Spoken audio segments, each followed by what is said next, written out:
अवतार रामचंद्र की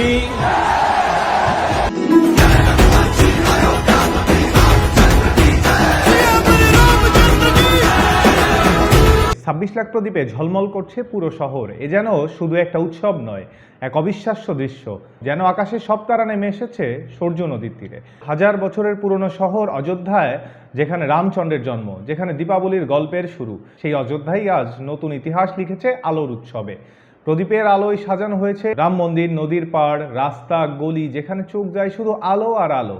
কিন্তু সেই আয়োজনের পেছনে আছে শুধু ধর্মীয় বিশ্বাস নয়, আছে একতা, সংস্কৃতি আর শান্তির এক গভীর বার্তা। 26 লাখ প্রদীপ জ্বালানো মানে শুধু একটা সংখ্যা নয়, এটা এক প্রতীক অন্ধকার ভেদ করে আলোর পথে হাঁটার।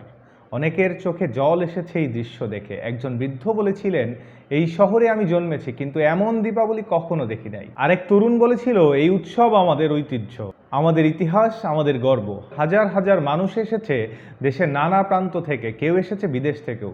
সবাই একসঙ্গে মন্ত্রোচ্চারণ করছে, গান গাচ্ছে, আনন্দে মেতে উঠেছে। প্রদীপের আলোয় ভেসে যাচ্ছে সরজু নদীর ঢেউ, আর নদীর ওপরে আকাশ আতশবাজির রঙিন ঝলকানি। মনে হয় পুরো দুনিয়া যেন এক মুহূর্তের জন্য থমকে গেছে। বিশ্বের নানা গণমাধ্যমে ছড়িয়ে পড়েছে অযোধ্যার এই রাতের ছবি। ইন্টারনেটে ট্রেন্ড করছে hashtag Ayodhya Diwali, hashtag world record. সবাই বলছে this is the real festival of light. Bharat শুধু একটি ধর্মীয় উৎসব নয়, বরং তার সংস্কৃতি, ঐতিহ্য আর আবেগের শক্তি দেখিয়ে দিয়েছে সারা বিশ্বকে।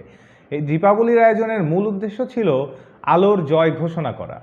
আর সত্যি 26 লাখ প্রদীপের আলোয় যেন অন্ধকার পালিয়েছে এই শহর থেকে।